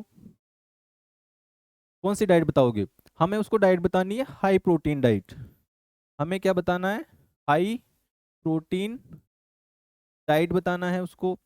ठीक है, दूसरा हम बता सकते हैं high calorie diet, high calorie diet. अब एक बात इसमें ध्यान रखना है, जो डाइट होती है उसको एकदम से नहीं कि सर गाय भैंसों की तरह एकदम से डाल दी उसके डाइट और वो पूरा ही खा रहा है, पेट फूल जाएगा, पहले से ही ऑलरेडी इन्फ्लेटेड है लंग्स, उनका दबाव पड़ रहा है किस पे, डायफ्राम पे, वो वैसे ही ऊपर नहीं उठ रहा है, पेट फुल हो जाएगा, वो वैसे ही दब जाएगा, तो उसको क्या बोलना है, टुकड़ों टुकड़ों में खाना है। ठीक है, ब्रेकफास्ट कर लिया, लंच कर लिया, डिनर कर लिया, इसको भी दो दो टुकड़ों में तोड़ दो। ठीक है, मतलब कम खाओ आराम पाओ, कम खाओ आराम पाओ। तुम लोगों को भी है ना पढ़ते टाइम कम खाना चाहिए ताकि नींद कम आए और ज़्यादा पढ़ोगे। ठीक है, ये डाइट प्लान हो गया, हाई प्रोटीन डाइट देंगे, हाई कैलोरी डाइट देंगे, और उसको ग्रुप ग्रुप में डिवाइड करके देंगे, क्योंकि एक बार में खा लिया, जैसे आप हो, आपने एक बार में खा लिया, पेट मोटा हो गया, ठीक है, डायफ्राम दब गया बेचारा, इसके नीचे ऊपर जा ही नहीं पा रहा, तो वो लंग्स को डिफ्लेट नहीं कर पाएगा। आगे चलते हैं, इसके फार्माकोलॉजिकल ट्रीटमेंट की बात करते हैं। फार्माकोलॉजिकल ट्रीटमेंट क्या क्या है लंग्स का, वो देख सीओपीडी का वो देख लेते हैं। इसमें आते हैं bronchodilators to relieve airway obstruction. Dilator मतलब डायलेट करना किसको, ब्रोंकस को, अरे ब्रोंकस है, ऑब्स्ट्रक्शन आ गया उसके अंदर, इसको डायलेट करवा रहे हैं हम। ये दे दे के इसको ऑब्स्ट्रक्शन को हटा हटा के। तो इसमें कौन कौन से ब्रोंकोडायलेटर्स का यूज करते हैं? 2 टाइप के ब्रोंकोडायलेटर्स होते हैं, इसमें देख लेते हैं। पहला है शॉर्ट एक्टिंग ब्रोंकोडायलेटर, इसको बोलते हैं साबा, शॉर्ट एक्टिंग ब्रोंकोडायलेटर्स।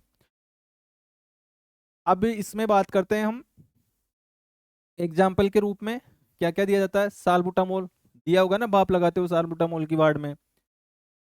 इप्राटोर्पियम, ये सबसे इंपॉर्टेंट होता है, मोस्ट कॉमन, हम इसका सीओपीडी जो पेशेंट होता है इसका यूज किया जाता है, मोस्ट इफेक्टिव होता है इप्राट्रोपियम। इप्राट्रोपियम ये मोस्ट इंपॉर्टेंट है और इसका ज्यादा यूज करना चाहिए और एक्यूट सिम्टम का रिलीव करने के लिए। दूसरा है हमारे पास में long acting bronchodilators. Short acting का कोई एग्जांपल है साल्बुटामोल, इप्राट्रोपियम। और लॉन्ग एक्टिंग का क्या है? लॉन्ग एक्टिंग को हम बोल देंगे लाबास। इसमें आएगा साल्मेट्रोल और टाइट्रोपियम, ये 2 एग्जाम्पल हो जाएंगे इसके लॉन्ग एक्टिंग के, ये हम यूज करेंगे फॉर मेंटेनेंस थेरेपी के रूप में। फिर हम दूसरा बात करते हैं इसके अंदर इनहेल्ड कोर्टिकोस्टेरॉइड, जिनको बोलते हैं आईसीएस। पफ वगैरह देते हो ना वहां पे वार्ड में पेशेंट्स को, या कोई घर पे भी आपके पेशेंट है तो वो लोग लेते होंगे, इनको बोलते हैं इनहेल्ड कोर्टिकोस्टेरॉइड। इसमें क्या क्या एग्जांपल देखने को मिलते हैं? Budesonide, fluticasone, reduce airway inflammation, used in combination with LABAs in severe case. अभी हमने पढ़ा था जो लॉन्ग एक्टिंग होते हैं उनके साथ में इनको यूज किया जाता है, अगर केस क्या हो, सीवियर हो, केस क्या हो सीवियर वहां पे हमें देखने को मिल रहा है तो लाबाज के साथ में आईसीएस का यूज किया जाता है। और एक आता है third combined therapy. Combined therapy में अपन क्या करेंगे? लॉन्ग एक्टिंग ब्रोंकोडायलेटर्स को आईसीएस के साथ में हम यूज करेंगे। लॉन्ग एक्टिंग कौन सा था? साल्मेट्रोल प्लस फ्लूटिकासोन, इसको यूज कर सकते हैं। या फिर लाबा प्लस लांबा, 2 यूज कर सकते हैं। फॉर्मेट्रोल, टाइट्रोपियम, ये 2 तरीके से हम इनको यूज करते हैं। अब बात करते हैं ओरल के लिए। अब बात करते हैं ओरल थियोफाइलिन। थियोफाइलिन क्या होता है? इंजेक्शन यूज किया होगा ना आपने, टेबलेट या इंजेक्शन फॉर्म में आते हैं, क्या आते हैं? डेरीफाइलिन, जो डेरीफाइलिन नाम से इंजेक्शन आता है वही तो है ये, ठीक है। डेरीफाइलिन इंजेक्शन या टेबलेट फॉर्म में आता है ये। Use in refractory cases when symptom persist despite inhaled therapies. Inhaled therapies हमने दे दिए फिर भी उसके सिम्टम है परसिस्ट है, कहीं नहीं जा रहे हैं, उस केस में हम यूज करेंगे ओरल थियोफाइलिन डेरीफाइलिन का। फिर है एंटीबायोटिक्स। एंटीबायोटिक्स का भी यूज किया जाता है। Used acute exacerbation caused by bacterial infection, अगर बैक्टीरियल इन्फेक्शन है उसके, सांस लेने में बहुत ज़्यादा दिक्कत हो रही है उसके, तो फिर हम क्या यूज करते हैं? एमोक्सिलिन टेबलेट भी आती है, इंजेक्शन भी आता है, टेबलेट भी आती है, इंजेक्शन भी आता है, दोनों चीज़ों का हम यूज करते हैं सीवीआरटी के अकॉर्डिंग। देखा होगा ना आपने, टेबलेट 500 mg, एजिथ्रोमाइसिन 500 mg, डियाबियो का यूज भी किया होगा। तो एंटीबायोटिक्स का यूज करते हैं। फिर है म्यूकोलाइटिक्स। फिर है म्यूकोलाइटिक्स। म्यूकोलाइटिक्स का एग्जाम्पल क्या है? कार्बोसिस्टेन। इन म्यूकोलाइटिक्स का वहां पे यूज किया जाता है कफ को बाहर निकालने के लिए, म्यूकस को कम करने के लिए, रिड्यूस म्यूकस प्रोडक्शन। फिर नेक्स्ट है सिस्टेमिक कोर्टिकोस्टेरॉइड। इसमें यूज किया जाता है प्रेडिनोसिलोन का शॉर्ट कोर्स ड्यूरिंग एक्सर्बेशन। प्रेडिनोसिलोन टेबलेट के रूप में वहां पे इन पेशेंट्स को दिया जाता है। ये हो गया अपना फार्मेकोलॉजिकल ट्रीटमेंट। फिर आते हैं नेक्स्ट थर्ड वन अपना सर्जिकल ट्रीटमेंट। इन सबसे भी ठीक नहीं हो रहा, चलो आईसीयू में ले लो इसको, आईसीयू में तो पहले से ही था, चलो ओटी में ले लो इसको, ठीक है। अब हम पहुंच रहे हैं ओटी के अंदर। चलिए ओटी में क्या करते हैं? ओटी में 2 प्रकार के इसमें सर्जरियां देखने को मिलती है। लंग वॉल्यूम रिड्यूक्शन सर्जरी, LVRS जिसको बोला जाता है। इसमें क्या किया जाता है? जिस भी लोब के अंदर हमें ज्यादा टिश्यू डैमेज देखने को मिल रहे हैं उस लोब को ही हम वहां से काट देंगे। लो भाई काट दो, चाकू लाओ, और इसको काट दिया हमने, तो उस एरिया को हम कट करके अलग कर देंगे, तो वहां पे थोड़ा सा प्रेशर कम हो जाएगा। दूसरा हम कर सकते हैं लंग ट्रांसप्लांटेशन, दूसरा हम क्या कर सकते हैं, लंग ट्रांसप्लांटेशन, लंग को ही चेंज कर दिया। ये सर्जरी अभी इतनी कॉमन नहीं है इंडिया के अंदर, फिर भी ऑप्शन है हमारे पास में, तो अगर किसी का खराब हो तो करवा लेना, ठीक है। ये हो गई हमारी बात। अब नेक्स्ट हम बात करते हैं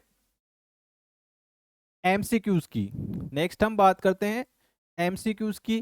तो इस डिसऑर्डर के कंटिन्यू आपको रेस्पिरेटरी सिस्टम हम जारी रखेंगे, और इस डिसऑर्डर के जो एमसीक्यूज है आपको मिलेंगे हमारे मोबाइल एप्लीकेशन पे, जिसका लिंक डिस्क्रिप्शन में दे रखा है, वहां पे जाके आप प्रैक्टिस कर सकते हो।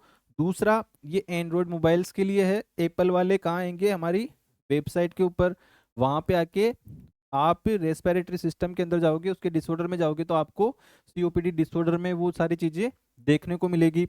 आप हमारे टेलीग्राम लिंक को ज्वाइन कर सकते हो, टेलीग्राम ग्रुप है हमारा, व्हाट्सएप ग्रुप है हमारा। तो आपको कोई भी प्रॉब्लम आ रही है तो वहाँ पे आप इन चीज़ों को पूछ सकते हो, ठीक है। इसका लिंक हमने डिस्क्रिप्शन में डाल रखा है। अगर वीडियो आपको अच्छा लगा है, आपको कुछ समझ में आया है, इसी प्रकार से आपको कंटिन्यूस वीडियो किसी टॉपिक पे चाहिए, तो मैं आप कमेंट बॉक्स में लिखिए कि सर अच्छा लगा, सर बुरा लगा, और कंटिन्यू करिए। वो हम आपकी सारी डिमांड्स को ध्यान में रखते हुए आगे काम करेंगे, ठीक है। चलिए इसी इंजॉय के साथ में पढ़ते रहिए, हंसते रहिए, मुस्कुराते रहिए, और नोट सेट 8 और आरआरबी को हम क्रेक करके रहेंगे अब की बार। जय हिंद, जय भारत।